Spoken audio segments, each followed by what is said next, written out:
Punta naman ngayon ako sa post office. Dumating na kasi ang parcel na galing. Ito ang proof na andun ang ating parcel sa post office. Ayun, post office. Aha. Yan. Kuha tayo na. Sa post office.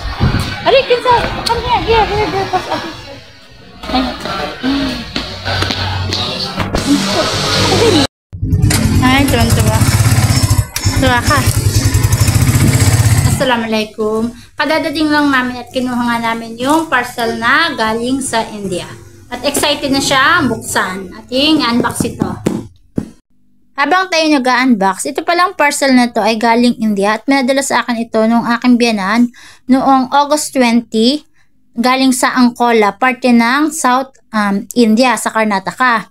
At ito ay mayroong weight na 2.9, kulang-kulang na 3 kilos na may bayad na 2,301 Indian rupees. Ito ay na-receive ko ng September 11. Almost 23 days. Kaya ito ay nagtagal pa kasi nga po ay di ba bumagyo. Kaya medyo nagtagal. Dapat ito ay mga 20 days lang marireceive ko na. Pero naging 23 days.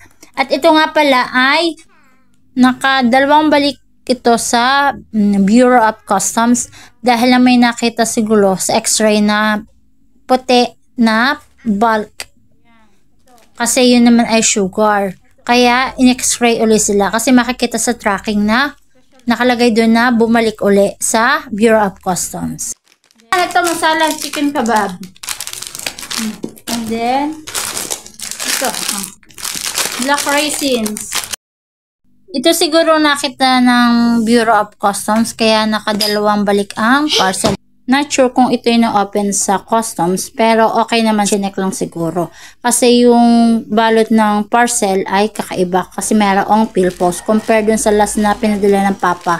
Kung makikita nyo, ito ila-flash ko dun sa screen. Iba kasi yung balot. Okay naman, wala namang nawala. Siguro for security purpose lang din.